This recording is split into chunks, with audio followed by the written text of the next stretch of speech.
Point ಹೇಳಿಬಿಡ್ತೇನೆ, ನಂತರ ನಾವು ಅಭ್ಯಾಸ ಮಾಡ್ತಾ ಹೋಗೋಣ. ಮೊದಲನೇದಾಗಿ ಮೋಶೆ ಹಳೆ ಒಡಂಬಡಿಕೆಗೆ ಮಧ್ಯಸ್ಥಗಾರನು. ಏನ್ರಿ? ಮಧ್ಯಸ್ಥಗಾರನು, ಮೀಡಿಯೇಟರ್. ಆತನು ಮಧ್ಯಸ್ಥಗಾರನು. ಹಳೆ ಒಡಂಬಡಿಕೆ ದೇವರು ಆ ಸೀನಾಯಿ ಬೆಟ್ಟದ ಮೇಲೆ ಇಸ್ರಾಯೇಲ್ರೊಂದಿಗೆ ಒಡಂಬಡಿಕೆ ಮಾಡಿಕೊಳ್ಳುವಾಗ ಮೋಶೆ ಮಧ್ಯಸ್ಥಗಾರನಾಗಿದ್ದು ಜನರಿಗೆ ದೇವರ ವಿಧಿಗಳನ್ನು ಆತನು ಬೋಧಿಸುವನಾಗಿದ್ದನು. ದೇವರು ಈ ರೀತಿ ಹೇಳ್ತಾನೆ, ನೀವು ವಿಧೇಯರಾದರೆ ಇಷ್ಟು ಆಶೀರ್ವಾದ, ವಿಧೇಯರಾಗದೆ ಅವಿಧೇಯರಾದರೆ ಇಷ್ಟು ಶಾಪಗಳು ಬರ್ತವೆ ಎಂಬುದಾಗಿ ಮೋಶೆ ಮಧ್ಯದಲ್ಲಿ ಇದ್ದುಕೊಂಡು ಅವರಿಗೆ ಆದ ಸಂಗತಿಗಳನ್ನು ಬೋಧಿಸಿದ್ದಾನೆ ಎಂಬುದು ನೋಡುತ್ತೇವೆ. ಎರಡನೇದಾಗಿ ನಾವು ನೋಡ್ತೇವೆ, ಮೋಶೆ ಆತನು ಮಧ್ಯಸ್ಥ ಪ್ರಾರ್ಥನೆ ಮಾಡುವ ಆತನಾಗಿದ್ದನು, ಅಥವಾ ಪರಾರ್ಥ ಪ್ರಾರ್ಥನೆ, ಇಂಟರ್ಸೆಸರ್. He was an ಇಂಟರ್ಸೆಸರ್. ಯಾವಾಗಲೂ ನಾವು ನೋಡ್ತೇವೆ ಮೋಶೆ ಇಸ್ರಾಯೇಲರಿಗೋಸ್ಕರ ಪ್ರಾರ್ಥನೆ ಮಾಡುವನಾಗಿದ್ದನು. ಪ್ರತಿ ಸಾರಿ ದೇವರ ಕೋಪ ಉಲ್ಬಣವಾಗುವಾಗ ದೇವರ ಮಾತೇನಾಗಿತ್ತು ರೀ? ಅವ್ರದ್ದು ಸುಟ್ಟು ಭಸ್ಮ ಮಾಡಿಬಿಡ್ತಾನೆ, ನಿನ್ನಿಂದಲೇ ಹೊಸ ಜನಾಂಗ ಉಂಟು ಮಾಡ್ತಾನೆ. ದೇವರು ಬೇಡ, ನೀನು ಐಗುಪ್ತ ದೇಶದಲ್ಲಿ ಅಷ್ಟು ಮಹತ್ ಕಾರ್ಯಗಳನ್ನು ಮಾಡಿ ಕೆಂಪು ಸಮುದ್ರ ಭೇದಿಸಿ ಅವರಿಗೆ ಆಕಾಶದಿಂದ ಮನ್ನವನ್ನು ಕೊಟ್ಟು ಬಂಡೆಯೊಳಗಿಂದ ನೀರು ಬರಮಾಡಿ, ಸ್ವಾಮಿ ಒಂದೇ ಕ್ಷಣದಲ್ಲಿ ಅವ್ರನ್ನ ನಾಶ ಮಾಡಿಬಿಡ್ತೀಯಾ? ನಿನ್ನ ನಾಮಕ್ಕೆ ಅವಮಾನ ಆಗ್ತದೆ ದೇವರೇ, ಸ್ವಾಮಿ ಅವ್ರನ್ನು ಕ್ಷಮಿಸು ಎಂಬುದಾಗಿ ಅವರಿಗಾಗಿ ಪ್ರಾರ್ಥನೆ ಮಾಡೋದು ನೋಡ್ತೇವೆ. ವಿಮೋಚನ ಕಾಂಡ 32ನೇ ಅಧ್ಯಾಯದಲ್ಲಿ ನಾವು ನೋಡುವಾಗ ಅವರು ಬಂಗಾರದ ಬಸವನನ್ನು ಮಾಡ್ಕೊಂಡ್ಬಿಟ್ರು. ಇದೇ ಯೆಹೋವನು ಐಗುಪ್ತ ದೇಶದೊಳಗಿಂದ ಬಿಡಿಸಿದ ದೇವರು ಇದೇ ಎಂಬುದಾಗಿ ಹೇಳಿಬಿಟ್ಟು ಬಂಗಾರದ ಬಸವನನ್ನು ಮಾಡಿ ಅದಕ್ಕೆ ಜಾತ್ರೆ ಮಾಡಲಿಕ್ಕೆ ಆರಂಭಿಸಿದರು. ಅಸಹ್ಯವಾಗಿ ವರ್ತಿಸಿದರು. ಮೋಶೆ ದೇವರ ಸನ್ನಿಧಾನದಲ್ಲಿ ಸೀನಾ ಬೆಟ್ಟದಲ್ಲಿದ್ದ. ಇಲ್ಲಿ ಜನರು ವಿಗ್ರಹವನ್ನು ಮಾಡಿಕೊಂಡು ದೇವರಿಗೆ ವಿರುದ್ಧವಾಗಿ ಪಾಪ ಮಾಡಿದರು. ಆಗಲೂ ಕೂಡ ದೇವರು ಹೇಳ್ತಾನೆ, ಅವ್ರು ಬಸ್ ಮಾಡಿಬಿಡ್ತಾನೆ. ದೇವರು ಬೇಡ, ನೀನು ಅವ್ರನ್ನು ಪ್ರೀತಿಸಿ ಅವ್ರನ್ನು ಹೊರಗಡೆ ತಂದು ಅವ್ರನ್ನ ಬಸ್ ಮಾಡಿದರೆ ನಿನ್ನ ನಾಮ ಹಾಳಾಗ್ತದೆ ಸ್ವಾಮಿ. ನೀನು ಅಬ್ರಹಾಂ, ಯಾಕೋಬ್, ಇಸಾಕರಿಗೆ ಮಾಡಿದ ವಾಗ್ದಾನ ನೆನಪು ಮಾಡಿಕೋ ಅಂತೇಳಿ ಅವ್ರಿಗಾಗಿ ವಿಜ್ಞಾಪನೆ ಮಾಡಿದ್ದನ್ನು ನೋಡ್ತೇವೆ ಅನೇಕ ಸಾರಿ. ಅದನ್ನು ನಾವು ಒಂದು ದೊಡ್ಡ ಲಿಸ್ಟ್ ಮಾಡ್ಬೋದು ರೀ, ಯಾವ ರೀತಿ ಅವ್ರಿಗಾಗಿ ಆತನು ಪ್ರಾರ್ಥನೆ ಮಾಡ್ತಾ ಇದ್ದ ಅಂತ. ಇಸ್ರಾಯೇಲರಿಗೋಸ್ಕರ ಅವರೆಷ್ಟೋ ಅವನ ವಿರುದ್ಧವಾಗಿ ಮಾತಾಡಿದರೂ ಕೂಡ ಅವರಿಗಾಗಿ ಅವನು ಪ್ರಾರ್ಥನೆ ಮಾಡ್ತಾ ಇದ್ದ. ಅಷ್ಟು ತನ್ನನ್ನು ತಗ್ಗಿಸಿಕೊಂಡಂಥ ಬಹಳ ಸಾತ್ವಿಕನಾದಂಥ ಸೇವಕನಾಗಿದ್ದ ಮೋಶೆ. ಮೂರನೇದು ನಾವು ನೋಡ್ತೇವೆ, ಮೂರನೇದಾಗಿ ಮೋಶೆ ಪ್ರವಾದಿ, ದೊಡ್ಡ ಪ್ರವಾದಿ. ಇಂಥ ಪ್ರವಾದಿ ಮತ್ತೆ ಹುಟ್ಟಲೇ ಇಲ್ಲ ಅಂತ ಹೇಳ್ತದೆ, ಎಲ್ಲಿವರೆಗೆ? ಯೇಸು ಸ್ವಾಮಿ ಬರುವವರೆಗೆ. ಈ ಮೋಶೆ ದೇವರೊಂದಿಗೆ ಮುಖಾಮುಖಿಯಾಗಿ ಮಾತಾಡುವಂಥ ವ್ಯಕ್ತಿ. ಒಬ್ಬ ಮಹಾಯಾಜಕನು ದೇವರು ಕೂಡ ಮಾತಾಡಬೇಕಾಗಿದ್ದರೆ ಆತನು ತನ್ನೆಲ್ಲ ಪಾಪದ ಬಗ್ಗೆ ಯಜ್ಞಗಳನ್ನು ಅರ್ಪಿಸಿ ಆತನು ಒಳಗೆ ಹೋಗುವ ಮಹಾಪರಿಶುದ್ಧ ಸ್ಥಾನದಲ್ಲಿ ಹೋಗುವಾಗ ಅವನ ಕಾಲಿಗೆ ಒಂದು ಹಗ್ಗ ಕಟ್ಟಿ ಹೋಗ್ಬೇಕಾಗಿತ್ತು ಒಳಗಡೆ. ಯಾಕ್ರೆ ಹಗ್ಗ ಕಟ್ತಿದ್ರು? ಅವನು ದೇವ್ರ ಸನ್ನಿಧಾನದಲ್ಲಿ ಅವನೇನಾದ್ರು ಪಾಪ ಇದ್ದರೆ ಹೊಡೆಯಲ್ಪಟ್ಟು ಸತ್ಬಿಟ್ರೆ ಇನ್ನೊಬ್ರು ಯಾರು ಒಳಗೆ ಹೋಗಿ ಬರೋದಿಲ್ಲ ರೀ. ಅವ್ರು ಹೋದ್ರೆ ಅವರು ಸತ್ಬಿಡ್ತಾರೆ. ಹೀಗಾಗಿ ಅವನ ಕಾಲಿಗೆ ಹಗ್ಗ ಕಟ್ಟಿರ್ತಿದ್ರು, ಅವನು ಸತ್ತರೆ ಹೊರಗೆ ಎಳಿಲಿಕ್ಕೆ. ಮೋಶೆ ಆಗಲ್ಲ, ಆತನು ಮುಖಾಮುಖಿಯಾಗಿ ನೇರವಾಗಿ ದೇವರ ಸನ್ನಿಧಾನಕ್ಕೆ ಹೋಗಿ ಮಾತಾಡುವಂಥ ವ್ಯಕ್ತಿ. ಅಲ್ಲಿ ಮೋಶೆ ಅಂತ ಪ್ರವಾದನೆಯನ್ನು ಹುಟ್ಟಲೇ ಇಲ್ಲ ಎಂಬುದಾಗಿ ಧರ್ಮೋಪದೇಶ ಕಾಂಡ ಕಡೆಯ 3 ವಚನಗಳು ಓದ್ತೇವೆ. ಎಲೀಯನು ಬಂದ, ಸಮುವೇಲನು ಬಂದ, ನಾವು ನೋಡ್ತೇವೆ ಯೆಶಾಯನು ಬಂದ, ಇನ್ನು ಅನೇಕ ಪ್ರವಾದಿಗಳು, ದೊಡ್ಡ ದೊಡ್ಡ ಪ್ರವಾದಿಗಳು ಬಂದರು. ಆದರೆ ಮೋಶೆಗೆ ಸರಿ ಸಮಾನದ ಪ್ರವಾದಿ ಹುಟ್ಟಲೇ ಇಲ್ಲ ಎಂಬುದಾಗಿ ಅದಕ್ಕಾಗಿ ಕಾಯ್ತಾ ಇದ್ರು. ಮೋಶೆ ಹೇಳ್ದ, ನನ್ನಂಥ ಒಬ್ಬ ಪ್ರವಾದಿ ಬರ್ತಾನೆ, ಅದಕ್ಕಾಗಿ ಕಾಯ್ತಾ ಇದ್ರು. ಅದ ಕಾರಣ ಮೋಶೆ ವಿಷಯದಲ್ಲಿ ನಾವು ಅಭ್ಯಾಸ ಮಾಡಿದರೆ ಆತನು ಯೇಸುವಿಗೆ ಹೇಗೆ ಹೋಲಿಕೆ ಆಗಿದ್ದಾನೆ ಎಂಬುದಾಗಿ ನಾವು ಗುರುತಿಸ್ತೇವೆ. ಅನೇಕರಿಗೆ ಮೋಶೆಯ ಜೀವನ ಚರಿತ್ರೆ ಗೊತ್ತಿಲ್ಲದ ಕಾರಣ ಸ್ವಲ್ಪ ಮಟ್ಟಿಗೆ ಅದನ್ನು ನೋಡಿಕೊಂಡು ನಾವು ಮುಂದೆ ಹೋಗೋಣ. ನಾನು ಹೋದ ಸಾರಿ ಹೇಳಿದ್ದೆ ನಿಮಗೆ 10 ಕಮಾಂಡ್ಮೆಂಟ್ಸ್ ಫಿಲ್ಮ್ ಸಿಕ್ಕರೆ ನೋಡ್ರಿ ಅಂತ. ಅದು CD ಸಿಕ್ಕರೆ ಅಥವಾ ನಿಮಗೆ ಯೂಟ್ಯೂಬ್ನಲ್ಲಿ ಸಿಕ್ಕರೆ, ಯೂಟ್ಯೂಬ್ನಲ್ಲಿ ಸಿಗೋದು ಕಷ್ಟ, ಅದಕ್ಕೆ ನೀವು ಮೆಂಬರ್ ಆಗಿದ್ರೆ ಮಾತ್ರ ಸಿಗ್ತದೆ. ಅದು ಅಮೆಝಾನ್ ಪ್ರೈಮ್ ಅಥವಾ ಯಾವುದಾದ್ರೂ ಒಂದು ಗ್ರೂಪ್ನಲ್ಲಿ ಆಗಿದ್ರೆ ಮಾತ್ರ ನಿಮಗೆ ಸಿಗ್ತವೆ. ಅಲ್ಲಿ ಯಾರಾದ್ರ ಕಡೆ CD ಇದ್ದರೆ ತೊಗೊಂಡು ನೋಡ್ರಿ. ನಮ್ಮದು CD ಅಲ್ಲೇ ಹೋಗ್ಬಿಟ್ಟಿದ್ರೆ ಯಾರು ತೊಗೊಂಡ್ರು ಹೋಗೋದು ಗೊತ್ತಿಲ್ಲ. ಪ್ರಿನ್ಸ್ ಆಫ್ ಈಜಿಪ್ಟ್ ಅಂತ ಕಾರ್ಟೂನ್ ಮೂವಿ ಇದ್ರಿ. ಕಾರ್ಟೂನ್ ನೋಡ್ಲಿಕ್ಕೆ ಮನಸ್ಸಲ್ಲ? ಕಾರ್ಟೂನ್ ಮೂವಿ ಮಕ್ಕಳಿಗೆ ಪ್ರಿನ್ಸ್ ಆಫ್ ಈಜಿಪ್ಟ್ ಅಂತ ಕಾರ್ಟೂನ್ ಮೂವಿ ಇದ್ರಿ. ಅದನ್ನು ನೋಡಿದರೂ ಕೂಡ ಅಲ್ಲಿ ಆ ಮೋಶೆ ಜೀವನ ಚರಿತ್ರೆ ಗೊತ್ತಾಗ್ತದೆ. ಹೀಗೆ ಮೋಶೆ ಬಗ್ಗೆ ಅನೇಕ ಫಿಲ್ಮ್ಗಳಿವೆ. 10 ಕಮಾಂಡ್ಸ್ ಥರಾನೇ ಇನ್ನೂ ಬೇರೆ ಫಿಲ್ಮ್ಗಳು ಕೂಡ ಇವೆ. ನೀವು ಅದನ್ನು ನೋಡಿಬಿಟ್ಟು ನೀವು ಅದನ್ನು ಗ್ರಹಿಸ್ಬೋದು. ಅಂದರೆ ಮೋಶೆ ಯಾವ ರೀತಿ ಪ್ರವಾದಿಯಾಗಿದ್ದ ನಾವು ನೋಡ್ತೇವೆ. ಯಹೂದ್ಯರು ಮೋಶೆಯ ಧರ್ಮಶಾಸ್ತ್ರವನ್ನು ಹಿಂಬಾಲಿಸೋರಾಗಿದ್ದರು. ಪ್ರತಿ ಸಾರಿ ಯೇಸು ಸ್ವಾಮಿ ಬಂದಾಗ ಅವ್ರು ಹೇಳ್ತಿದ್ರು, ನಾವು ಮೋಶೆ ಶಿಷ್ಯರು, ಅವನ ಹಿಂದೆ ಯಾಕೆ ಹೋಗ್ತೀರಿ ಎಂಬುದಾಗಿ ಅವರು ಅನೇಕರು ಫರಿಸಾಯರು ಹೇಳ್ತಾ ಇದ್ದದ್ದನ್ನು ನಾವು ನೋಡ್ತೇವೆ. ನಾವು ಮೋಶೆ ಜೀವನ ಚರಿತ್ರೆ ತಿಳ್ಕೊಳ್ಬೇಕಾದ್ರೆ ನಾವು ವಿಮೋಚನಾ ಕಾಂಡಕ್ಕೆ ಬರ್ಬೇಕ್ರಿ. ವಿಮೋಚನಾ ಕಾಂಡ 1ರಿಂದ 24 ಅಧ್ಯಾಯಗಳನ್ನು ಓದ್ರಿ. ಯಾಕೆ ಹೇಳ್ತಿದ್ದೇನೆ ರೀ, ಮುಂದೆ ಅದು ದೇವದರ್ಶನ ಗುಡಾರದ ಬಗ್ಗೆ ಆರಂಭ ಆಗ್ತದೆ. ಅದನ್ನು ಹೇಗೆ ಮಾಡಬೇಕು ಎಂಬ ದೇವರು ಮೋಶೆಗೆ ಎಲ್ಲ ಡೀಟೇಲ್ ಕೊಡೋದನ್ನು ನೋಡ್ತೇವೆ. ಆ ಡೀಟೇಲ್ ನೀವು ನೋಡೋದು ಅವಶ್ಯಕತೆ ಇಲ್ಲ. 24ನೇ ಅಧ್ಯಾಯದವರೆಗೆ ನಾವು ಅದನ್ನು ಓದಿಕೊಳ್ಳ್ರಿ. ನಂತರ 32ನೇ ಅಧ್ಯಾಯದಿಂದ ಓದ್ರಿ. 32ನೇ ಅಧ್ಯಾಯದಿಂದ ಓದುವಾಗ ಏನಾಕೈತ್ರಿ, ಅಲ್ಲಿ ಅವ್ರು ಹೇಗೆ ಬಸವನ ಪೂಜೆಯನ್ನು ಆರಂಭಿಸಿದ್ರು, ದೇವರು ಹೇಗೆ ಕೋಪಗೊಂಡ ಎಂಬುದಾಗಿ ನಾವು ನೋಡ್ತೇವೆ. ಮತ್ತು ಅರಣ್ಯಕಾಂಡದಲ್ಲಿ ಓದ್ರಿ. ಅನೇಕ ಸಂಗತಿಗಳಿವೆ ಅರಣ್ಯಕಾಂಡದಲ್ಲಿ. ನಾವು ಓದುವಾಗ ಮೋಶೆ ಜೀವನ ಚರಿತ್ರೆ ಗೊತ್ತಾಗ್ತದ್ರಿ. ಈ ವಿಮೋಚನ ಕಾಂಡ ಮತ್ತು ಅರಣ್ಯಕಾಂಡ ನೀವು ಬೈಬಲ್ ಓದ್ರಿ, ನೀವು ಅಲ್ಲಿ ಮೋಶೆಯ ಜೀವನ ಚರಿತ್ರೆ ನೀವು ಅರ್ಥ ಮಾಡಿಕೊಳ್ತೀರಿ. ಮೋಶೆ ಹುಟ್ಟುವ ಸಮಯದಲ್ಲಿ ನೋಡ್ತೇವೆ, ಬಹಳ ಕಷ್ಟಕರ ಸಮಯದಲ್ಲಿ ಇಸ್ರಾಯೇಲರು ಇದ್ದರು. ಯೋಸೇಫನು ಅರಸನಾಗಿದ್ದ. ಆ ಅರಸನ ಒಂದು ಕೈ ಕೆಳಗಿದ್ದುಕೊಂಡು ನಾವು ನೋಡ್ತೇವೆ, ಇಡೀ ಆಗಿನ ಕಾಲದ ಗೊತ್ತಿರುವ ಜಗತ್ತನ್ನು ಬರಗಾಲದಿಂದ ತಪ್ಪಿಸಿದಂಥ ವ್ಯಕ್ತಿ ಯೋಸೇಫನು. ಆದ ಕಾರಣ ಅಲ್ಲಿ ಐಗುಪ್ತ ದೇಶದಲ್ಲಿ ಅರಸನ ಕೈ ಕೆಳಗೆ ಇದ್ದುಕೊಂಡು ಸರ್ವಾಧಿಕಾರಿ. ಈಗ ಫರೋಹನು ಏನು ಮಾಡೋದಿಲ್ಲ, ಎಲ್ಲ ಏನು ಬೇಕಾದರೂ ಹೋಗ್ರಿ ಯೋಸೇಫನ ಕಡೆ ಹೋಗ್ರಿ, ಏನು ಕೌನ್ಸಿಲಿಂಗ್ ಬೇಕಾದರೂ ಯೋಸೇಫನ ಕಡೆ ಹೋಗಿ ಕಳಿಸ್ಬಿಡ್ತಿದ್ದಮ್ಮ. ಫರೋಹನ ತಲೆ ಮೇಲೆ ಏನು ಹಾಕೊಳ್ತಾನೆ ಇರಲಿಲ್ಲ. ಹೀಗಾಗಿ ಯೋಸೇಫನೇ ಇಡೀ ಆಡಳಿತ ನಡೆಸ್ತಾ ಇದ್ದ. 14 ವರ್ಷ ಆತ ನೋಡ್ತೇವೆ ಆಳ್ವಿಕೆ ನಡೆಸುವಾಗ ನಾವು ನೋಡ್ತೇವೆ ಇಡೀ ಜಗತ್ತನ್ನು ಬರಗಾಲದಿಂದ ತಪ್ಪಿಸಿದಂಥ ವ್ಯಕ್ತಿ. ಅದು ಗೊತ್ತಿರುವಂಥ ಆ ಜಗತ್ತಿನ ಆಸಮದಲ್ಲಿ ಆಹಾರ ಮಾತ್ರ ಐಗುಪ್ತ ದೇಶದಲ್ಲಿ ಮಾತ್ರ ಸಿಗ್ತಿತ್ತು. ಆ 7 ವರ್ಷಗಳ ಬರಗಾಲದಲ್ಲಿ ಅಲ್ಲಿ ಜನರು ಹೋಗಿ ಯೋಸೇಫನ ಕಡೆ ಹೋಗಿ ಆಹಾರ ಧಾನ್ಯಗಳನ್ನು ಕೊಂದುಕೊಳ್ತಾ ಇದ್ರು. ಹೀಗಾಗಿ ಯೋಸೇಫನು ದೊಡ್ಡ ವ್ಯಕ್ತಿಯಾಗಿ ಮಾಡಲ್ಪಟ್ಟು ಆತನು ತನ್ನ ತಂದೆಯಾದ ಯಾಕೋಬನನ್ನು, ತನ್ನ 11 ಮಂದಿ ಸಹೋದರರನ್ನು ಐಗುಪ್ತ ದೇಶಕ್ಕೆ ಬರಮಾಡಿಕೊಂಡು ಅವರಿಗೆ ಉತ್ತಮವಾದ ಪ್ರದೇಶ ಕೊಟ್ಟು, ಅವರಿಗೆ ಒಳ್ಳೆಯ ಸಂಗತಿಗಳನ್ನು ಕೊಟ್ಟು ಅವರನ್ನು ಸಾಕಿದನು ಎಂಬುದಾಗಿ ನಾವು ನೋಡ್ತೇವೆ. ಯೋಸೇಫನು ತೀರಿ ಹೋದ ನಂತರ ಮುಂದಿನ ಅನೇಕ ಸಂತತಿಗಳು ನಾವು ನೋಡ್ತೇವೆ. ಐಗುಪ್ತರ ಸಂತತಿಗಳು ಯೋಸೇಫನನ್ನು ತಿಳಿದಿರಲಿಲ್ಲ. ಆತನು ಮಾಡಿದ ಉಪಕಾರ ಅವರಿಗೆ ಗೊತ್ತಿರಲಿಲ್ಲ.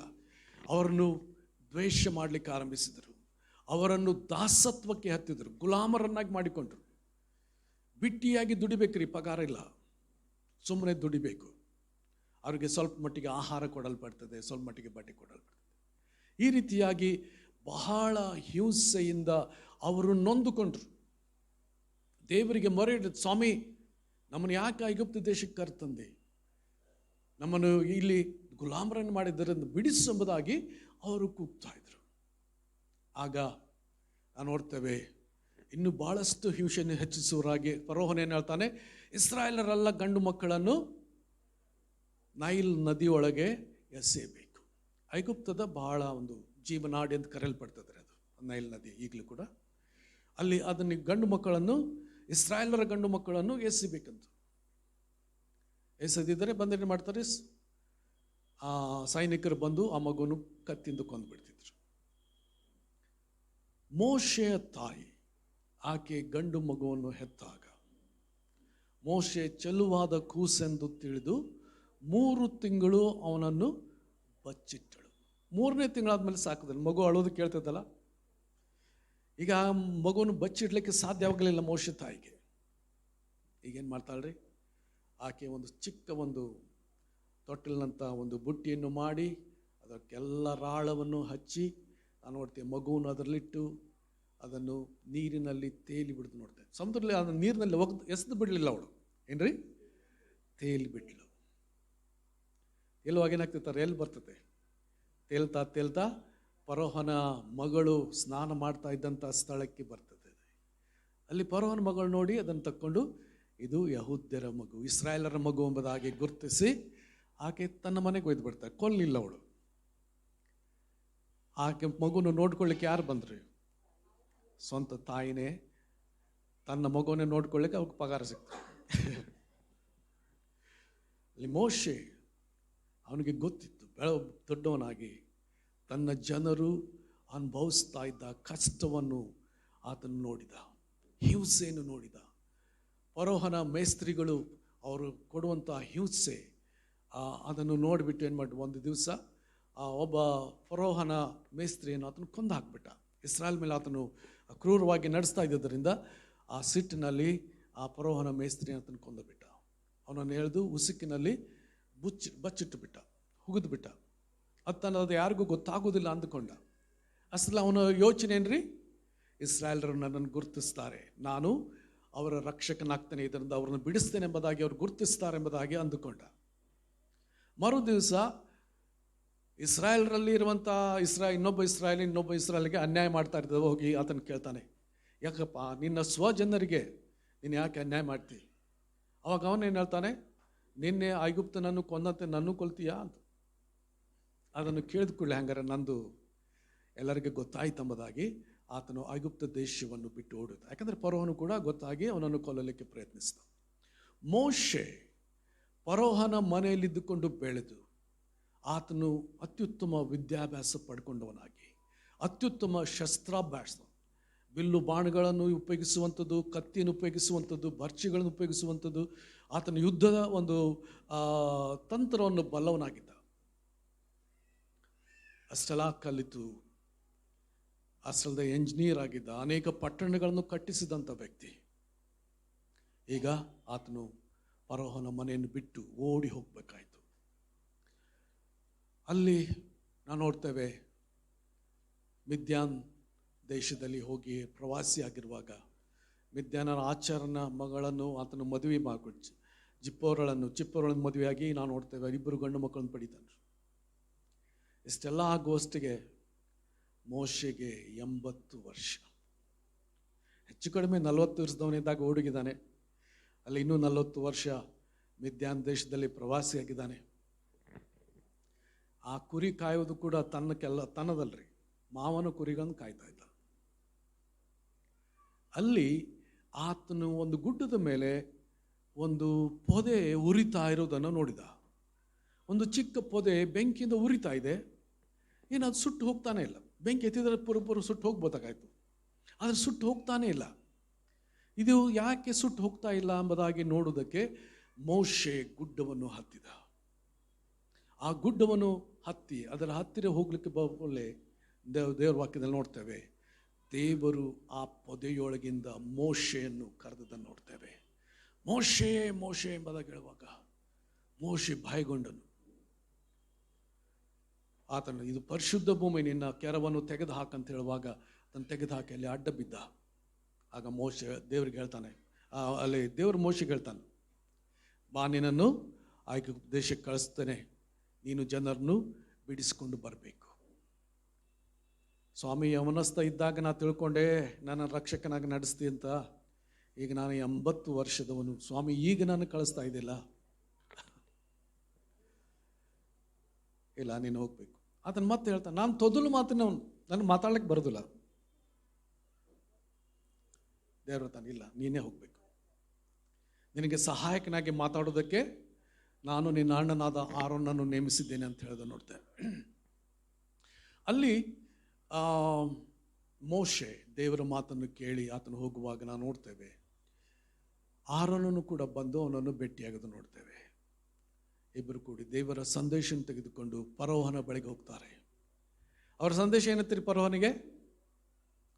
ನನ್ನ ಜನರನ್ನು ಆರಾಧಿಸುವುದಕ್ಕೆ ಅವರನ್ನು ಬಿಡು, ನನ್ನ ಜನರನ್ನು ಆರಾಧಿಸುವುದಕ್ಕೆ ಬಿಡು.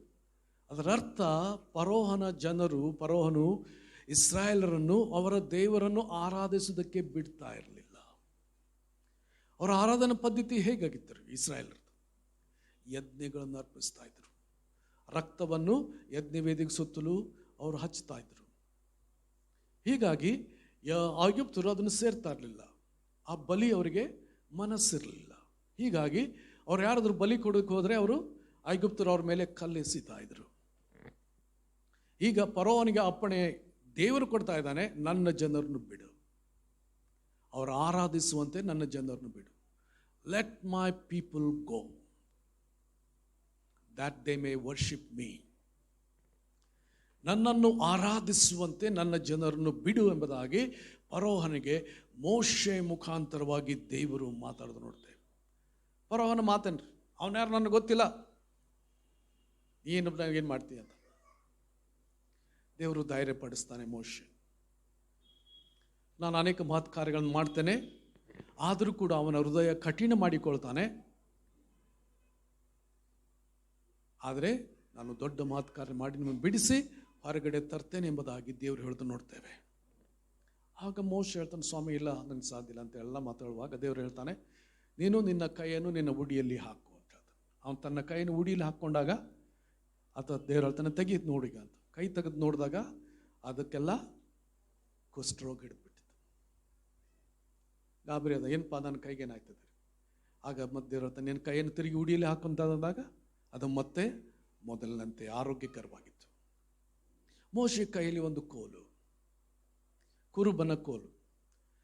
ದೇವ್ರ ಹೇಳ್ತಾನೆ ಮೋಶೆಗೆ, ನಿನ್ನ ಕೋಲನ್ನು ಎಸೆ. ಅದು ಕೋಲನ್ನು ಎಸೆದು ಕೂಡಲೇ ಏನಾಯ್ತು? ಹಾಮಾಗ್ಬಿಡ್ತು. ಈಗ ದೇವ್ರು ಹೇಳ್ತಾನೆ, ಅದನ್ನು ಬಾಲ ಹಿಡಿ. ಅದ್ರ ಬಾಲ ಹಿಡಿದ ಕೂಡಲೇ ಏನಾಯ್ತು? ಅದು ಮತ್ತೆ ಕೋಲಾಯಿತು. ಈಗ ಇದನ್ನು ಯಾರ ಮುಂದೆ ಮಾಡಬೇಕು? ಇಸ್ರಾಯೇಲರ ಮುಂದೆ. ಇಸ್ರಾಯೇಲ್ ಮುಂದೆ ಈ ಒಂದು ಮಹತ್ಕಾರ್ಯ ಮಾಡುವಾಗ ಅವರು ನಂಬ್ತಾರೆ. ಆತನು ಇಸ್ರಾಯೇಲರಿಗೆ ಹೇಳ್ತಾನೆ, ದೇವರು ನಿಮ್ಮನ್ನು ಬಿಡಿಸ್ಲಿಕ್ಕಿದ್ದಾನೆ. ಈ ಐಗುಪ್ತ ದೇಶದ ಒಂದು ಗುಲಾಮತನದಿಂದ ಬಿಡಿಸಿ ನಿಮ್ಮನ್ನು ಹೊರಗಡೆ ತರ್ತಾನೆ ಎಂಬುದಾಗಿ ಆತನು ಅವರಿಗೆ ಪ್ರವಾದನೆ ಹೇಳ್ತಾನೆ. ಅವ್ರು ನಂಬದೇ ಇರುವಾಗ ಆತನು ಈ ಅದ್ಭುತ ಕಾರ್ಯ ಮಾಡಿ ತೋರಿಸಿದ. ಆಗ ಅವರು ನಂಬಿ ತಲೆಬಾಗಿ ದೇವರು ನನ್ನ ಪ್ರಾರ್ಥನೆಯನ್ನು ಕೇಳಿದನೆಂಬುದಾಗಿ ಅವರು ಸಂತೋಷಪಟ್ಟರು. ಆದರೆ ಏನಾಯ್ತು ರೀ? ಮೋಶೆ ಇನ್ನಷ್ಟು ಕಠಿಣನಾದ. ಅವರಿಗೆ ಅವ್ರು ಇಟ್ಟಿಗೆ ಮಾಡಬೇಕಾದ್ರೆ ಹುಲ್ಲು ಕೊಡೋದಿಲ್ಲ, ನೀವೇ ಹುಲ್ಲು ತೆಗೆದುಕೊಂಡು ಬಂದು ನೀವೇ ಮಾಡಬೇಕೆಂಬುದಾಗಿ, ಆ ಇಟ್ಟಿಗೆಗಳನ್ನು ಮಾಡಬೇಕೆಂಬುದಾಗಿ ಹೇಳ್ತಾರೆ. ಹೀಗಾಗಿ ಅವ್ರಿಗೆ ಇನ್ನಷ್ಟು ಕಷ್ಟ ಆಯಿತು. ಅವರು ಮೋಶೆ ಆರೋನ ಮೇಲೆ ಇನ್ನಷ್ಟು ಸಿಟ್ಟುಕೊಂಡ್ರು. ನೀವು ನಮ್ಮನ್ನು ಕೊಲ್ಲುವುದಕ್ಕೆ ಅವರಿಗೆ ಕೈಯಲ್ಲಿ ಕತ್ತಿ ಕೊಟ್ಟಂಗೆ ಆಯಿತು ಎಂಬುದಾಗಿ ಅವರನ್ನು ಗದರಿಸಿದ್ದು ನೋಡ್ತೇವೆ. ಮೋಶೆ ಹೋಗಿ ತಿರುಗಿ, ಸ್ವಾಮಿ ನಾನು ಹೇಳಿದಷ್ಟು ಅವನು ಹೆಚ್ಚಿಗೆ ಮಾಡ್ತಾ ಇದ್ದಾನಲ್ಲ ಅಂತ. ಹೌದು, ದೇವರು ಹೇಳ್ತಾನೆ, ನಾನು ಅವನ ಹೃದಯನ ಕಠಿಣಪಡಿಸ್ತೇನೆ. ನಾನು ಎಷ್ಟು ಮಹತ್ಕಾರ ಮಾಡಿದ್ರು ಆತನು ಹೃದಯ ಕಠಿಣಪಡಿಸಿಕೊಂಡು ನಿಮ್ಮನ್ನು ಹೋಗುಗೊಡಿಸುವುದಿಲ್ಲ. ಮೋಶೆ ಹೇಳಿದನು, 3 ದಿವಸ ನಾವು ಪ್ರಯಾಣ ಮಾಡಿ ಹೋಗಿ ದೇವರನ್ನು ಆರಾಧಿಸುವಂತೆ ನಮಗೆ ಅಪ್ಪಣೆ ಕೊಡೋದಿಲ್ಲ. ಆಗ ದೇವರೇನು ಹೇಳ್ತಾನೆ ರೀ?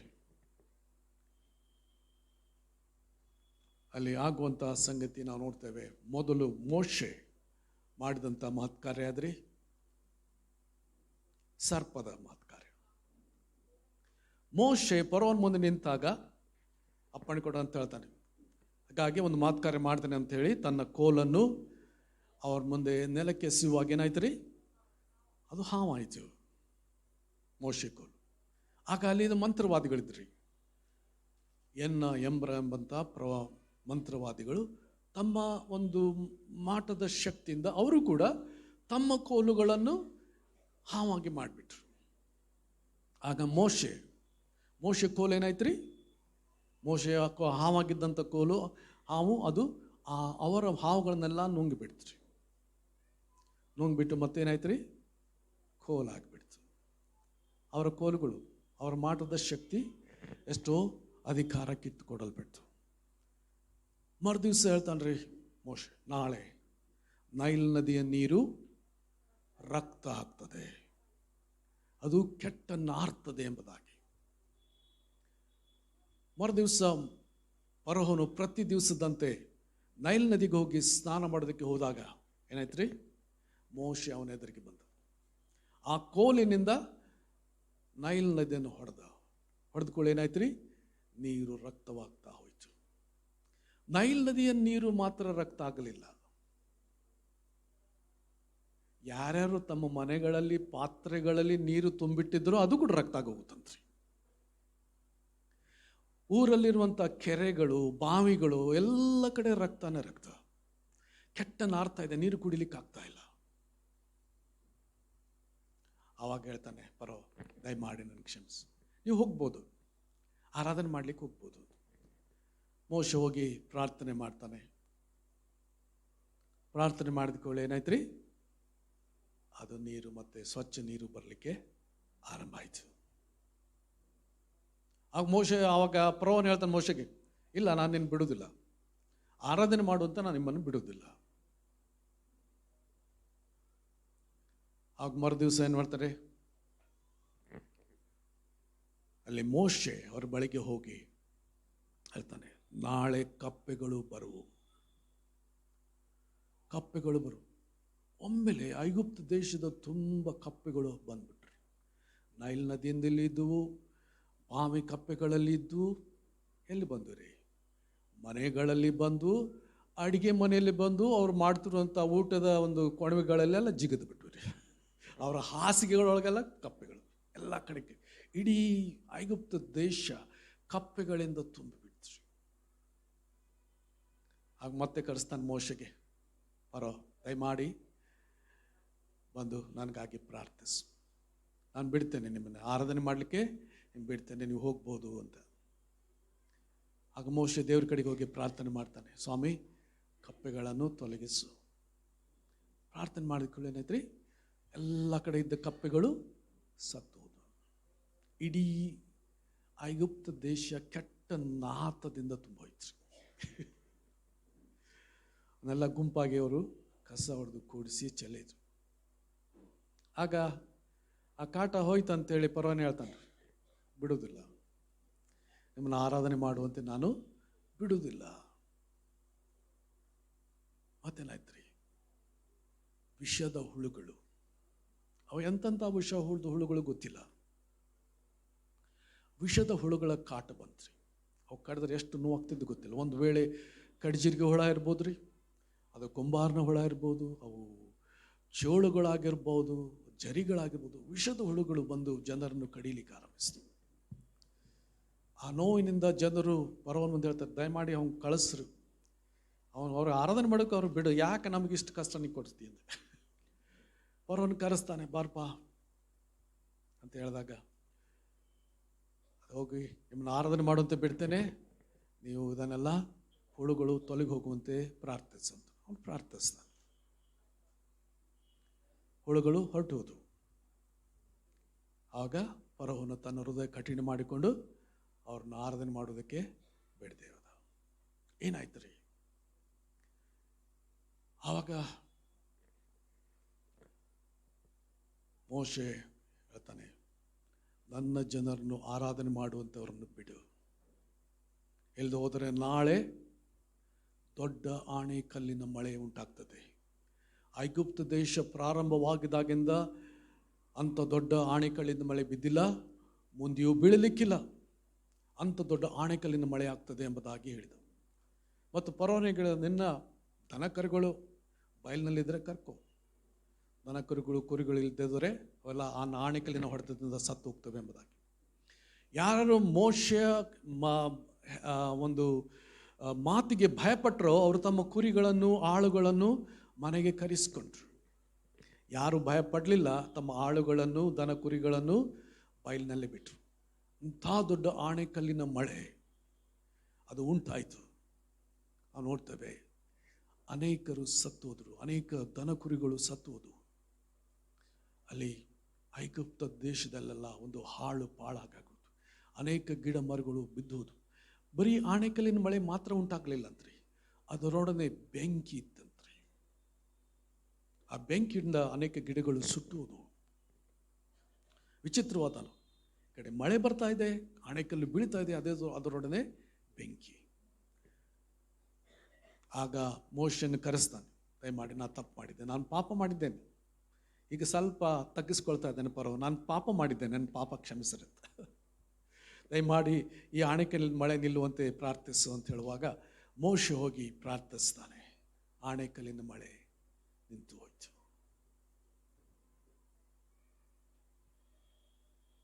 ಮುಂದೇನಾಯ್ತು ರೀ, ಫರೋಹನು ಅವ್ರನ್ನು ಆರಾಧನೆ ಮಾಡಲಿಕ್ಕೆ ಬಿಡಲಿಲ್ಲ, ಕಳಿಸ್ಲಿಕ್ಕೆ ಬಿಡಲಿಲ್ಲ. 3 ದಿವಸ ನಾವು ಪ್ರಯಾಣ ಮಾಡಿ ನಾವು ದೇವರನ್ನು ಆರಾಧಿಸ್ಬೇಕು ಅಂತ ಹೇಳ್ತಾನೆ ಮೋಶೆ ಅಲ್ಲ. ಅದರರ್ಥ 3 ದಿವಸ ಅವ್ರು ಪ್ರಯಾಣ ಮಾಡಿದರೆ ಮೋಶೆಯ ಹದ್ದು ಬಸ್ತಿನಿಂದ ಹೊರಗಡೆ ಹೋಗ್ಬಿಡ್ತಾರೆ ಅವರು.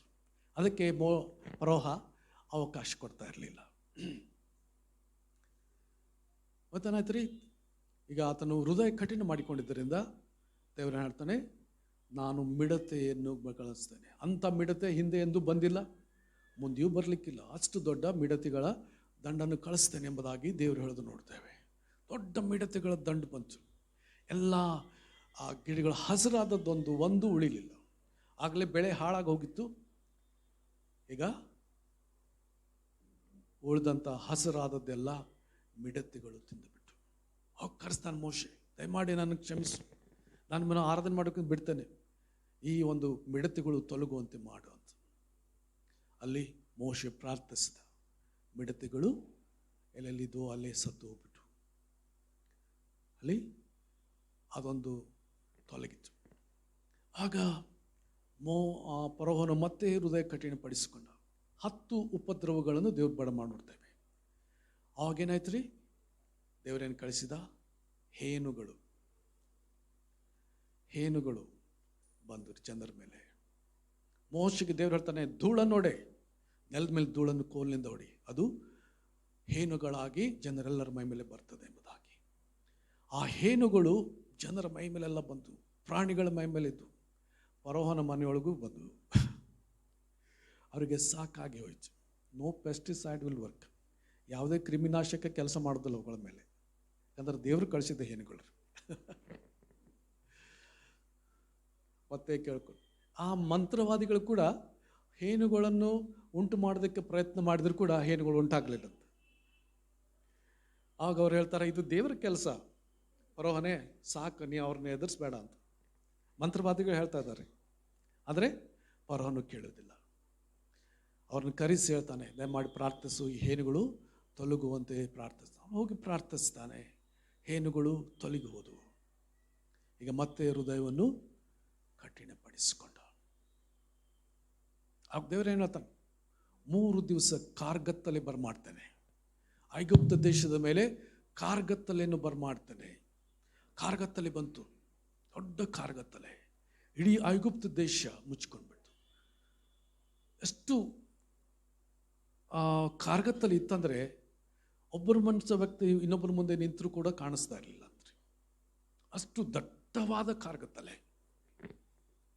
ದೀಪ ಹಿಡಿದ್ರು ಕೂಡ ಅದು ಬೆಳಗುವುದಿಲ್ಲ, ಮುಂದೆ ಸಂಗತಿ ಕಾಣೋದಿಲ್ಲ. ಅಷ್ಟರ ಮಟ್ಟಿಗೆ ಕಾರ್ಗತ್ತಲೆ ಐಗುಪ್ತ ದೇಶದ ಮೇಲೆ ಬಂತು. ಆದರೆ ಗೋಷೆನ್ ಸೀಮೆಯಲ್ಲಿ ಕತ್ತಲೆ ಇರುವುದಿಲ್ಲ. ಅಲ್ಲಿ ಎಲ್ಲಿ ಇಸ್ರಾಯೇಲ್ ಇದ್ದಾರೋ ಅಲ್ಲಿ ಕತ್ತಲೆ ಇಲ್ಲ. ಎಲ್ಲಿ ಇಸ್ರಾಯೇಲ್ ಇದ್ದಾರೋ ಅಲ್ಲಿ ಆಣೆಕಲ್ಲಿನ ಮಳೆ ಬೀಳಲಿಲ್ಲ. ಎಲ್ಲಿ ಇಸ್ರಾಯೇಲ್ ಇದ್ದಾರೋ ಅಲ್ಲಿ ಹೇನುಗಳು ಮಿಡತೆಗಳು ಬರಲಿಲ್ಲ. ಅಲ್ಲಿ ದೇವರು ವ್ಯತ್ಯಾಸ ಉಂಟು ಮಾಡಿದ. ಐಗುಪ್ತರಿಗೂ ಇಸ್ರಾಯೇಲರಿಗೂ ವ್ಯತ್ಯಾಸ ಉಂಟು ಮಾಡಿದ. ಈಗ ಮೋಶೆನ ಕರೆಸಿಕೊಡ್ತಾನೆ. ಮೋಶೆನ ಕರೆಸಿಕೊಂಡ್ರೆ, ನೀವು ಹೋಗ್ಬೋದು, ನೀವು ಗಂಡಸರು ಮಾತ್ರ ಹೋಗ್ಬೋದು ಆರಾಧನೆ ಮಾಡ್ಲಿಕ್ಕೆ, ಹೆಣ್ಮಕ್ಳು ಎಲ್ಲಿ ಬಿಟ್ಟು ಹೋಗ್ರಿ. ಮೋಶೆ ಕೇಳಿದ. ಮೋಶೆಗೆ ಇನ್ನು ಮುಂದೆ ನೀನು ನನ್ನ ಮುಖ ನೋಡ್ಲಿಕ್ಕೆ ಬರಬಾರ್ದು, ನಾನು ನಿನ್ನ ಮುಖ ನೋಡಕ್ಕೆ ಬರೋದನ್ನೇ ಇಲ್ಲ ಅಂತ ಹೇಳ್ಬಿಡ್ತಾನೆ ಮೋಶೆ. ನೀನೇ ನನ್ನ ಕಡೆ ಬರ್ತೀವಿ. ಮೋಶೆ ಕಿಡಿಯಾಗಿ ಹೋದನು ಅಂತ ನೋಡ್ತೇವೆ. ಮೋಶೆಗೂ ಕೂಡ ಸಿಟ್ಟು ಬಂತು. ಇಷ್ಟು 9 ಮಹತ್ ಕಾರ್ಯ ಮಾಡಿದರು, 9 ಉಪದ್ರವಗಳನ್ನು ಅವ್ರ ಮೇಲೆ ಬರಮಾಡಿದ್ರು, ನಾನು ಬಿಡ್ತಾ ಇಲ್ಲ. ದೇವರು ಅವಾಗ ಹೇಳ್ತಾನೆ, ಇನ್ನೊಂದು ಉಪದ್ರವ ಬರ್ತಾನೆ, ಅವಾಗ ಅವ್ರು ನಿಮ್ಮನ್ನು ಓಡಿಸ್ತಾರೆ. ನೀವು ಸಾಕಪ್ಪ, ನೀವು ಬ್ಯಾಡ ಅಂತೇಳಿ ನಿಮ್ಮನ್ನು ದೇಶದಿಂದ ಓಡಿಸ್ತಾರೆ. ಅಂಥ ಉಪದ್ರವ ಐಗುಪ್ತರ ಮೇಲೆ ಬರಮಾಡ್ತಾನೆ. ಅದೇನ್ರಿ, ಐಗುಪ್ತರ ಪ್ರತಿಯೊಂದು ಚೊಚ್ಚಲ ಮಗು ತೀರಿ ಹೋಗ್ತದೆ, ಅದರ ಚೊಚ್ಚಲ ಪ್ರಾಣಿಗಳು ತೀರಿ ಹೋಗ್ತದೆ. ಬಂದಿಖಾನನ ಮನೆಯಲ್ಲಿರುವಂಥ ವ್ಯಕ್ತಿಯ ಚೊಚ್ಚಲ ಮಗನಂದು ಹಿಡಿದು ಅರಮನೆಯಲ್ಲಿರುವಂಥ ಅರಸನ ಮಗನವರೆಗೂ ಪ್ರತಿಯೊಂದು ಚೊಚ್ಚಲಾದದ್ದನ್ನು ನಾನು ಸಂಹಾರ ಮಾಡ್ತೇನೆ ಅಂತ ದೇವರು ಹೇಳಿದ. ಸಂಹಾರಕ ದೂತನು ಐಗುಪ್ತ ದೇಶದ ಮಧ್ಯದಲ್ಲಿ ಹಾದು ಹೋಗ್ತಾನೆ. ಆದ ಕಾರಣ ಇಸ್ರಾಯೇಲರು ಏನು ಮಾಡಬೇಕು?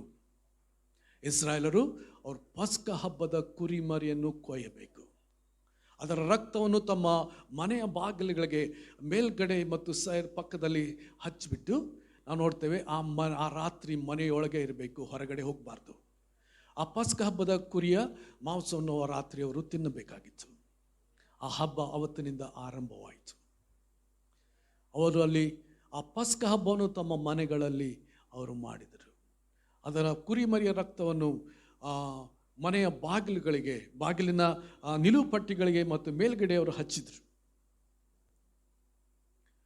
ರಾತ್ರಿಯಲ್ಲಿ ಸಂಹಾರಕ ದೂತನು ಹಾದು ಹೋಗುವಾಗ ಇಸ್ರಾಯೇಲರ ಮನೆಗಳನ್ನು ಅವನು ದಾಟಿ ಹೋದ. ಆ ರಕ್ತವನ್ನು ನೋಡಿಬಿಟ್ಟು ಆತನು ದಾಟಿ ಹೋದ. ಐಗುಪ್ತರ ಮನೆಗಳ ಮೇಲೆ ಆ ರಕ್ತ ಇರಲಿಲ್ಲ. ಅಲ್ಲಿರುವಂತಹ ಪ್ರತಿಯೊಬ್ಬ ವ್ಯಕ್ತಿಯ ಚೊಚ್ಚಲ ಮಗು ತೀರಿ ಹೋಯಿತು. ನಾವು ನೋಡ್ತೇವೆ ಚೊಚ್ಚಲ ಪ್ರಾಣಿಗಳು ಸಹ ತೀರಿ ಹೋದವು.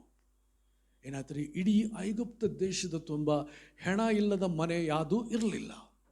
ಪ್ರತಿಯೊಂದು ಮನೆಗಳಲ್ಲಿ ಗೋಳಾಟ ಉಂಟಾಯಿತು. ಅವರೇನು ಹೇಳಿದ್ರು? ಫರೋಹನ ಆಜ್ಞೆಗೆ ಅವ್ರಿಗೆ ನೋಡಲಿಲ್ಲ. ಏನಂದ್ರಿ? ದಯಮಾಡಿ ನಮ್ಮ ದೇಶ ಬಿಟ್ಟು ಹೋಗ್ರಿ. ಫರೋಹನ ಆ ರಾತ್ರಿ ಕರೆಸಿಕೊಳ್ತಾನೆ, ಬಿಟ್ಟು ಹೋಗ್ರಿ, ನಮ್ಮ ದೇಶ ಬಿಟ್ಟು ಹೋಗ್ರಿ ಎಂಬುದಾಗಿ ಅವರಿಗೆ ಹೇಳುವುದನ್ನು ನೋಡ್ತೇವೆ.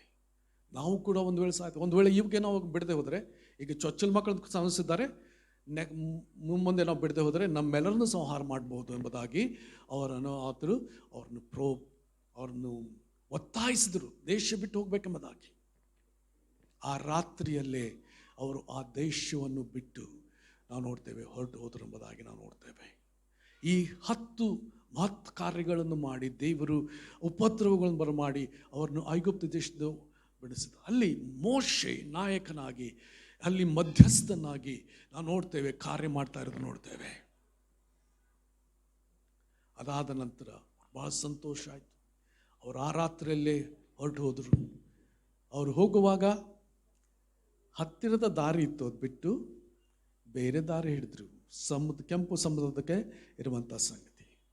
ದೇವರು ಬೇಕಂತಲೇ ಅವರು ಎಷ್ಟರ ಮಟ್ಟಿಗೆ ನಂಬ್ತಾರೆ ಎಂಬುದಾಗಿ ನೋಡೋದಕ್ಕಾಗಿ ಕೆಂಪು ಸಮುದ್ರದ ಬಳಿಗೆ ಅವರನ್ನು ನಡೆಸಿದ್ದನ್ನು ನೋಡ್ತೇವೆ. ಆ ಸಮಯದಲ್ಲಿ ಇನ್ನೊಂದು ಮಹತ್ ಕಾರ್ಯ, ಅವರ ಮಧ್ಯದಲ್ಲಿ ಮೇಘಸ್ತಂಭ, ಅಗ್ನಿಸ್ತಂಭ ಕಾಣಿಸಿಕೊಂಡಿತು.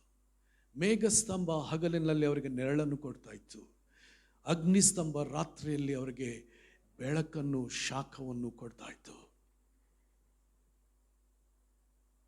ಅವರು ಕೆಂಪು ಸಮುದ್ರದ ಬಳಿಗೆ ಬರುವಾಗಲೇ ಏನಾಯ್ತು ರೀ? ಫರೋಹನ ಜನ ಅನ್ಕೊಂಡ್ರು, ನಾವು ಯಾಕೆ ಅವ್ರನ್ನ ಹೋಗೋದು ಬಿಟ್ವಿ? ನಮಗೆ ಮನೆಯಲ್ಲಿ ಈಗ ರೊಟ್ಟಿ ಮಾಡೋರಿಲ್ಲ, ಅಡುಗೆ ಮಾಡೋರಿಲ್ಲ, ಮನೆಗಳನ್ನು ಕಟ್ಟೋರಿಲ್ಲ, ಫ್ರೀ ಆದ ಕೆಲಸಗಾರರು ಯಾರೂ ಇಲ್ಲ, ನಾವು ಬೆನ್ನು ಹತ್ತಿಕೊಂಡು ಹೋಗೋಣ ಅಂತ. ಅವರು ಕೆಂಪು ಸಮುದ್ರದ ಬಳಿಯಲ್ಲಿ ಇಳ್ಕೊಳ್ಳುವಾಗಲೇ ಫರೋಹನ ಸೈನ್ಯ ಹಿಂಬಾಲಿಸ್ಕೊಂಡು ಬರುತ್ತೆ. ಐಗುಪ್ತ ದೇಶದಲ್ಲಿದ್ದ ಪ್ರತಿಯೊಬ್ಬ ಗಂಡಸರು ಸೈನ್ಯವಾಗಿ ಅವರ ವಿರುದ್ಧವಾಗಿ ಬಂದು, ಬಹುಶಃ ಅವರ ಚೊಚ್ಚಲ ಮಗು ತೀರಿ ಹೋಗಿದ್ದರಿಂದ ಅವರ ಮೇಲೆ ಮುಯಿ ತೀರಿಸಬೇಕೆಂಬುದಾಗಿ ಬಂದಿರ್ಬೋದು. ಊರಲ್ಲಿ ಐಗುಪ್ತ ದೇಶದಲ್ಲಿ ಗಂಡಸರು ಯಾರಿಲ್ಲ, ಹೆಂಗಸರು ಮನೇಲಿದ್ದಾರೆ, ಎಲ್ಲ ಗಂಡಸರು ಯುದ್ಧಕ್ಕಾಗಿ ಬಂದಿದ್ದಾರೆ. ಈಗ ಇಸ್ರಾಯೇಲರಿಗೆ ಭಯ ಆಯಿತು. ಮೋಶೆಗೆ ಏನು ಹೇಳ್ತಾರೆ? ಐಗುಪ್ತ ದೇಶದಲ್ಲಿ ಸಮಾಧಿಗಳಲ್ಲಿ ಬಂದು ತಿಳಿದು ನಮ್ಮನ್ನು ಇಲ್ಲಿ ಕರ್ಕೊಂಡು ಬಂದೀಯಾ? ಬರೀ ಇಸ್ರಾಯೇಲರ ಮಾತು ಗುಣಗುಟ್ಟಬೇಕು, ಬರೀ ಸಾವಿನ ಬಗ್ಗೆ ಇದೆ ನೋಡ್ರಿ. ಸಾಯಿಸ್ಲಿಕ್ಕೆ ಬಂದೀಯಾ ಎಂಬುದಾಗಿ ಅವರು ದೇವ್ರ ಮುಂದೆ ಗುಣಗುಟ್ಟೋದು ನೋಡ್ತೇವೆ. ಅದು ಮೋಶೆ ಹೇಳ್ತಾನೆ, ದೇವರು ಮಾಡೋ ಮಹತ್ಕಾರ ನೋಡ್ರಿ, ಕರ್ತನ ಮೇಲೆ ಭರವಸೆ ಇಡಿ, be still and know the power of God. ನೀವು ಮೌನವಾಗಿದ್ದು ದೇವರ ಶಕ್ತಿಯನ್ನು ನೋಡ್ರಿ. ಇವತ್ತು ನೋಡುವಂಥ ಐಗುಪ್ತರನ್ನು ನೀವು ಎಂದಿಗೂ ನೋಡುವುದಿಲ್ಲ. ಆ ಹೊತ್ತು ನಾವು ನೋಡ್ತೇವೆ ದೇವರು ಐಗುಪ್ತ ದೇಶವನ್ನು ಹಾಳು ಮಾಡಿದ. ಅವ್ರು ಬರುವಾಗ ಅವರಿಂದ ಬೆಳ್ಳಿ ಬಂಗಾರ ಎಲ್ಲ ಇಸ್ಕೊಂಡ್ಬಂದ್ಬಿಟ್ಟಿದ್ರು. ಅಷ್ಟರ ಮಟ್ಟಿಗೆ ಐಗುಪ್ತರನ್ನು ಸುಲ್ಕೊಂಡು ಬಂದಿದ್ರು. ನಾವು ಸಾಯ್ತೇವಲ್ಲ ಅಂತ ಏನು ಬೆಳ್ಳಿ ಬಂಗಾರ ಕೇಳ್ತಾರವರೆಲ್ಲ ಕೊಟ್ಟು ಕಳಿಸ್ಬಿಟ್ಟಿದ್ರು. ಅದೆಲ್ಲ ಹೋಯ್ತಲ್ಲ ಎಂಬುದಾಗಿ ಕೂಡ ಅವರಲ್ಲಿ ಮನಸ್ಸಿನಲ್ಲಿ ಇದ್ದಿರ್ಬೋದು. ಈಗ ಅವರು ಕೊಲ್ಲುವುದಕ್ಕಾಗಿ ಅಥವಾ ಮತ್ತೆ ಸೆರೆ ಹಿಡ್ಕೊಂಡು ತಿರುಗಿ ದಾಸರನ್ನೇ ಮಾಡೋದಕ್ಕಾಗಿ ಅವರು ಬಂದಿದ್ದರು. ಅವರು ಪ್ರಯಾಣ ಮಾಡ್ತಾ ಬರುವಾಗ ನಾವು ನೋಡ್ತೇವೆ ಅವರ ಮುಂದೆ ಇದ್ದಂಥ ಆ ಅಗ್ನಿಸ್ತಂಭ ಮೇಘಸ್ತಂಭ ಅವರ ಹಿಂದುಗಡೆ ಬಂತು. ಐಗುಪ್ತರಿಗೂ ಇಸ್ರಾಯೇಲ್ರಿಗೂ ಮಧ್ಯದಲ್ಲಿ ಅದು ನಿಂತುಕೊಂತು. ಹೀಗಾಗಿ ಐಗುಪ್ತರು ದಾಟಿ ಬರಲಿಕ್ಕೆ ಆಗಲಿಲ್ಲ. ಆ ರಾತ್ರಿ ಎಲ್ಲ ಅಲ್ಲೇ ಇದ್ರು. ಅಲ್ಲಿ ಆ ಒಂದು ಮೇಘಸ್ತಂಭ ಅಗ್ನಿಸ್ತಂಭ ರಾತ್ರಿಯಲ್ಲಿ ಇಸ್ರಾಯೇಲರಿಗೆ ಬೆಳಕು ಕೊಟ್ಟರೆ ಐಗುಪ್ತರಿಗೆ ಅದು ಕತ್ತಲೆಯನ್ನುಂಟು ಮಾಡಿತು. ಮೋಶೆ ಬೆಳಗ್ಗೆ ತನ್ನ ಕೋಲನ್ನು ಚಾಚುವಾಗ ಏನಾಯ್ತು, ದೇವರು ಕೆಂಪು ಸಮುದ್ರವನ್ನು ಇಬ್ಬಾಗಿಸಿ ಅವರು ಒಣ ನೆಲದಲ್ಲಿ ನಡೆದು ಹೋಗುವಂತೆ ಮಾಡಿದರು. ಕೆಂಪು ಸಮುದ್ರ ವಿಭಾಗ ಆಯಿತು. ಸಮುದ್ರ ವಿಭಾಗವಾಗುವಾಗ ಅವರು ಭಾಳ ಸಂತೋಷಪಟ್ಟರು. ಅದರ ಮಧ್ಯದಲ್ಲಿ ಅವರ ಎಡ ಬಲಗಳಲ್ಲಿ ಸಮುದ್ರ ಒಂದು ಗೋಡೆಯೋಪಾದಿಯಲ್ಲಿ ನಿಂತ್ಕೊಂಡಿತ್ತು. ಅವರದನ್ನು ದಾಟಿ ಹೋದರು. ದಾಟಿ ಆ ಕಡೆ ಹೋಗುವಾಗ ನಾವು ನೋಡ್ತೇವೆ, ಐಗುಪ್ತರು ಕೂಡ ನಾವು ಪಾಸ್ ಆಗ್ಬೋದು ಇದರಲ್ಲಿ ಅಂದುಕೊಂಡು ಅದರಲ್ಲಿ ಅವರು ಕೂಡ ಇಡೀ ಸೈನ್ಯ ಬಂತ್ರಿ. ಫರೋಹನೊಬ್ಬನನ್ನು ಬಿಟ್ಟು ಇಡೀ ಸೈನ್ಯ ಅವರನ್ನು ಹಿಂಬಾಲಿಸಿತು. ಇದನ್ನು ಯಾಕೆ ಹೇಳ್ತೇನೆ ಅಂದರೆ, ಇನ್ನೊಂದು ಪುಸ್ತಕ ಇದೆ, ಯಾಷೇರ್ ಗ್ರಂಥ, ಅದರಲ್ಲಿ ಕೂಡ ಬರೆಯಲ್ಪಟ್ಟಿದೆ. ಅವರು ಎಲ್ಲ ಗಂಡಸರು, ಐಗುಪ್ತರೆಲ್ಲ ಗಂಡಸರು ಆ ಸಮುದ್ರದ ಒಳಗಡೆ ನಡೀತಾ ಅವರ ಹಿಂದೆ ಬೆನ್ನು ಹತ್ತುಕೊಂಡು ಬಂದರು. ಅವ್ರ ಕಡೆ ರಥಗಳಿದ್ದು, ಇಸ್ರಾಯೇಲ್ ಕಡೆ ರಥಗಳಿಲ್ಲ. ವೇಗವಾಗಿ ಅವರು ಕುದುರೆಗಳ ಮೇಲೆ ರಥಗಳ ಮೇಲೆ ಬರ್ತಾ ಇದ್ದಾರೆ. ಆಗಲೇ ಇಸ್ರಾಯೇಲರು ದಾಟಿದ್ದರು, ಕೆಂಪು ಸಮುದ್ರವನ್ನು ದಾಟಿದ್ದರು. ಆ ಕೆಂಪು ಸಮುದ್ರ ದಾಟಿದಾಗ ಏನಾಯ್ತು ರೀ, ದೇವರು ಇಸ್ರಾಯೇಲರು ಕೆಂಪು ಸಮುದ್ರ ದಾಟಿದ ಕೂಡಲೇ ಐಗುಪ್ತರು ಇನ್ನೂ ಸಮುದ್ರದಲ್ಲಿದ್ದಾರೆ. ದೇವರೇನು ಮಾಡಿಬಿಟ್ಟ, ಸಮುದ್ರದ ನೀರು ತಿರುಗಿ ಬರುವಂತೆ ಮಾಡಿದ. ಅದ ಪ್ರತಿಯೊಬ್ಬ ಗಂಡಸರು ಸತ್ತು ಹೋದರು. ಯಾರೂ ಉಳಿಯಲಿಲ್ಲ. ಐಗುಪ್ತರ ಪ್ರತಿಯೊಬ್ಬ ಗಂಡಸರು ಸತ್ತು ಹೋದರು. ಒಂದು ವೇಳೆ ಮಕ್ಕಳು, ಹೆಣ್ಣುಮಕ್ಕಳು ಅಲ್ಲಿ ಊರಲ್ಲಿ ಇರ್ಬೋದು ರೀ. ಫರೋಹನೊಬ್ಬನೇ ಉಳಿದ. ಆತನು ತಿರುಗಿ ಐಗುಪ್ತ ದೇಶಕ್ಕೆ ಹೋಗಲಿಲ್ಲ ಅಂತ್ರಿ. ಆ ಯಾಷೇರ್ ಗ್ರಂಥದಲ್ಲಿ ಬರ್ತದೆ. ಅವನಿಗೆ ನಾಚಿಕೆ ಆಗಿ ಬೇರೆ ಯಾವುದೋ ದೇಶಕ್ಕೆ ಹೊರಟು ಹೋಗ್ಬಿಟ್ಟ. ಅಲ್ಲಿ ದೇವರು ಅವರನ್ನು ಕೆಂಪು ಸಮುದ್ರದಲ್ಲಿ ದಾಟಿಸಿದನು. ಅದು 12ನೇ ಮಹತ್ ಕಾರ್ಯ. 12ನೇ ಮಹತ್ ಕಾರ್ಯ ದೇವರು ಮಾಡಿದ. ಮುಂದೆ ಹೋಗುವಾಗ ದೇವರು ಅವರಿಗೆ ಆಕಾಶದಿಂದ ಮನ್ನವನ್ನು ಕೊಟ್ಟ. ಆಕಾಶದಿಂದ ಕಾಳುಗಳು ಉಪಾದಿಯಲ್ಲಿ ಏನೋ ಬೀಳ್ತಾ ಇತ್ತು. ಅವ್ರು ಆರಿಸ್ಕೊಳ್ಬೇಕಾಗಿತ್ತು. ಬೆಳಿಗ್ಗೆ ಎದ್ದು ಹೋಗಿ ಆರಿಸ್ಕೊಳ್ತಾ ಇದ್ರು. ಅದರಿಂದ ರೊಟ್ಟಿ ಮಾಡಿ ಅವರು ತಿಂತಾ ಇದ್ರು. ಬಂಡೆಯಿಂದ ನೀರನ್ನು ಒದಗಿಸಿದ ಅದ್ಭುತವಾಗಿ. 3 ದಿವಸಗಳು ಹೋಗಿ ಆರಾಧನೆ ಮಾಡುವಂತೆ ಕೊಡುವ ಅಪ್ಪಣೆ ಕೊಟ್ಟಲ್ಲ. 3 ದಿವಸದಲ್ಲಿ ಅಲ್ಲಿ ಎಲ್ಲೂ ಆರಾಧನೆ ಮಾಡಿದ್ದು ನಾವು ನೋಡೋದಿಲ್ಲ ರೀ. ಆದರೆ 3ನೇ ತಿಂಗಳಿಗೆ ಸೀನಾಯಿ ಬೆಟ್ಟಕ್ಕೆ ಬರುವಾಗ, ಮೋಶೆ ಎಲ್ಲಿ ಆ ಪೊದೆಯಲ್ಲಿ ಬೆಂಕಿಯನ್ನು ನೋಡಿದ್ದನೋ ಆ ಸ್ಥಳಕ್ಕೆ ಬರುವಾಗ ಅಲ್ಲಿ ಕರ್ತನನ್ನು ಅವರು ಆರಾಧಿಸಿದರು. ದೇವರು ಬೆಟ್ಟದ ಮೇಲಿಂದ ದೇವರು ಅವರು ಕೂಡ ಮಾತಾಡಿದ. ಗುಡುಗುವ ಶಬ್ದದಿಂದ, ಆ ಬೆಂಕಿ ಉರಿತಾ ಇರುವಂತಹ ಸೀನಾಯಿ ಬೆಟ್ಟದಿಂದ, ನಡುಗುತ್ತಾ ಇರುವಂತಹ ಆ ಒಂದು ಬೆಟ್ಟದಿಂದ ದೇವರು ಆ ದಶಾಜ್ಞೆಗಳನ್ನು ಅವರು ಕೂಡ ಮಾತಾಡಿದ. ಅಲ್ಲಿ ಅವರು ಕೂಡ ಒಡಂಬಡಿಕೆಯನ್ನು ಮಾಡಿಕೊಂಡ. 24ನೇ ಅಧ್ಯಾಯಕ್ಕೆ ಬರುವಾಗ ವಿಮೋಚನ ಕಾಂಡದಲ್ಲಿ ನಾವು ನೋಡ್ತೇವೆ, ದೇವರು ಅವರು ಕೂಡ ಒಡಂಬಡಿಕೆ ಮಾಡಿಕೊಂಡ. 19ನೇ ಅಧ್ಯಾಯದಲ್ಲಿ ನಾವು ನೋಡ್ತೇವೆ, ದೇವರು ಅವ್ರನ್ನ ಸಿದ್ಧಪಡಿಸ್ತಾನೆ ರೀ. ಬೆಟ್ಟದ ಮೇಲಿಂದ ಅವರು ಕೂಡ ಮಾತಾಡಲಿಕ್ಕೆ ಆರಂಭಿಸ್ತಾನೆ. 20ನೇ ಅಧ್ಯಾಯ ಅದು ದಶಾಜ್ಞೆಗಳ ಬಗ್ಗೆ ಹೇಳಲ್ಪಟ್ಟಿದೆ. 24ನೇ ಅಧ್ಯಾಯಕ್ಕೆ ಬರುವಾಗ ಅದನ್ನು ಒಡಂಬಡಿಕೆಯನ್ನು ಸ್ಥಿರಪಡಿಸುವುದು ನಾವು. ದೇವರು ನಮ್ಮ ಕಷ್ಟಗಳನ್ನು ಕೂಡ ಆತನು ನೋಡೋನಾಗಿದ್ದಾನೆ.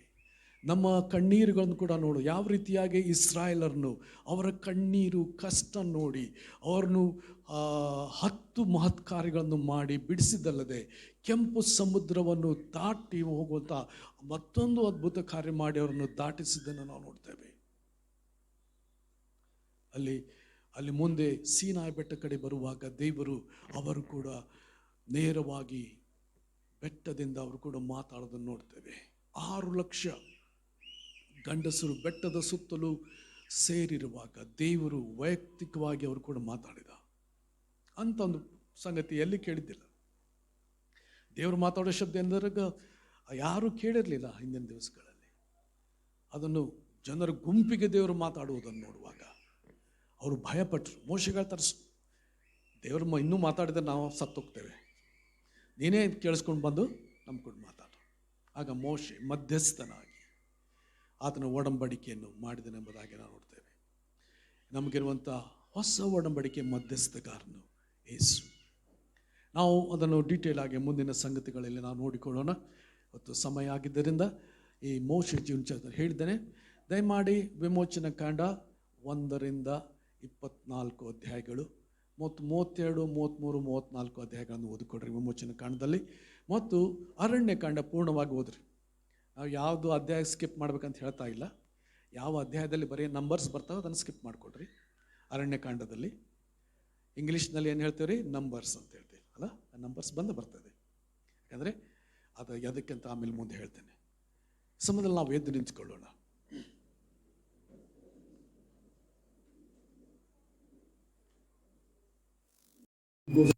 ಮಾತು ಕಾರ್ಯಗಳನ್ನು ಮಾಡಿ ನಿಮ್ಮ ಜೀವನದಲ್ಲಿ ಅದ್ಭುತಗಳನ್ನು ಮಾಡುವಂಥ ದೇವರು.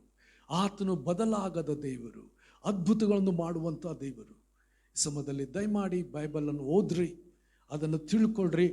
ಅದರ ಮೂಲಕವಾಗಿ ನಮ್ಮ ಕರ್ತನು ಯಾರು ಎಂಬುದಾಗಿ ನಾವು ಗ್ರಹಿಸುವುದಕ್ಕೆ ಸಾಧ್ಯವಾಗ್ತದೆ. ನಾವು ಅನೇಕರನ್ನು ದೇವರುಗಳಂತ ಭಾವಿಸ್ತೇವೆ, ಅನೇಕ ಆತ್ಮಗಳನ್ನು ದೇವರಂತ ಭಾವಿಸ್ತೇವೆ, ಅನೇಕ ವಸ್ತುಗಳನ್ನು ನಾವು ದೇವರಂತ ಭಾವಿಸ್ತೇವೆ. ಹಾಗಾದರೆ ದೇವರು ಯಾರು? ನನ್ನನ್ನು ನಿನ್ನನ್ನು ಉಂಟು ಮಾಡಿದ ದೇವರು ಆತನು ನಿಜವಾದ ದೇವರು. ನನ್ನನ್ನು ನಿನ್ನನ್ನು ಪ್ರೀತಿಸುವಂಥ ದೇವರು ನಿಜವಾದ ದೇವರು. ನನಗಾಗಿ ನಿನಗಾಗಿ ಕಾಳಜಿ ವಹಿಸುವಂಥ ದೇವರು ಆತನು ನಿಜವಾದ ದೇವರು. ನಿಮ್ಮ ಕಷ್ಟ, ನಿಮ್ಮ ಕಣ್ಣೀರನ್ನು ನೋಡುವಂಥ ದೇವರು ನಿಜವಾದ ದೇವರು. ನಿಮ್ಮನ್ನು ಪ್ರೀತಿಸುವ ದೇವರು ನಿಮಗಾಗಿದ್ದಾನ್ರಿ. ನಾವು ಆತನನ್ನು ನಾವು ನೋಡಿಕೊಳ್ಳೋಣ. ನಮಗಾಗಿ ಏನು ಬೇಕಾದರೂ ಮಾಡ್ತಾನೆ. ಆತನ ಆಗ ಹಾಜನಿಗೆ ಹೇಳ್ದ, ಒಂದು ಗುರುತನ್ನು ಕೇಳಿಕೋ, ಅದು ಆಕಾಶದಲ್ಲಾಗಿರಲಿ, ಭೂಮಿಯಾಗಿರಲಿ, ಭೂಮಿಯ ಕೆಳಗಣ ಸಂಗತಿಗಳಲ್ಲಾಗಿರಲಿ, ನಾನು ಮಾಡ್ತೇನೆ ಅಂತ ದೇವರು ಹೇಳುವಾಗ ನಾನು ಕೇಳಿಕೊಳ್ಳೋದೇ ಇಲ್ಲ. ಅವನಂಥ ಮೂರ್ಖನಾದಂಥ ರಾಜನ ಯಾರು ಇರಲಿಕ್ಕಿಲ್ಲರಿ. ದೇವರು ಕೊಡ್ತೇನೆ ಅಂತ ಹೇಳುವಾಗ ಕೇಳಲಿಲ್ಲ. ದೇವಜನರೇ, ದೇವರು ನಿಮಗೆ ಹೇಳ್ತಾ ಇದ್ದಾನೆ, ಕೇಳ್ಕೋ, ನಾನು ಕೊಡ್ತೇನೆ, ನಿನಗಾಗಿ ಅದ್ಭುತ ಕಾರ್ಯಗಳನ್ನು ಮಾಡ್ತೇನೆ. ಯಾವ ರೀತಿ ದೇವರು ಇಸ್ರಾಯೇಲರಿಗೋಸ್ಕರ ಅಷ್ಟು ಮಹತ್ ಕಾರ್ಯಗಳನ್ನು ಮಾಡಿ ಅವ್ರನ್ನು ಆಶೀರ್ವದಿಸಿದರು, ಅದೇ ದೇವರು ನಿಮ್ಮ ದೇವರು, ಅದೇ ದೇವರು ನಿಮ್ಮ ಸೃಷ್ಟಿಕರ್ತನು, ನಿಮ್ಮನ್ನು ಪ್ರೀತಿಸುವಂಥ ಕರ್ತನ ಆತನಾಗಿದ್ದಾನೆ. ಆದ ಕಾರಣ ನಿಮ್ಮ ಕಣ್ಣೀರು, ನಿಮ್ಮ ದುಃಖ ಎಲ್ಲವನ್ನು ಕರ್ತನ ಮುಂದೆ ಹಾಕಿರಿ. ಆತನು ನಿಮಗಾಗಿ ಕಾಳಜಿ ವಹಿಸುವಂಥ, ನಿಮ್ಮನ್ನು ಪ್ರೀತಿಸುವಂಥ ದೇವರು, ನಿಮಗಾಗಿ ಮಹತ್ ಕಾರ್ಯಗಳನ್ನು ಮಾಡುವಂಥ ದೇವರು.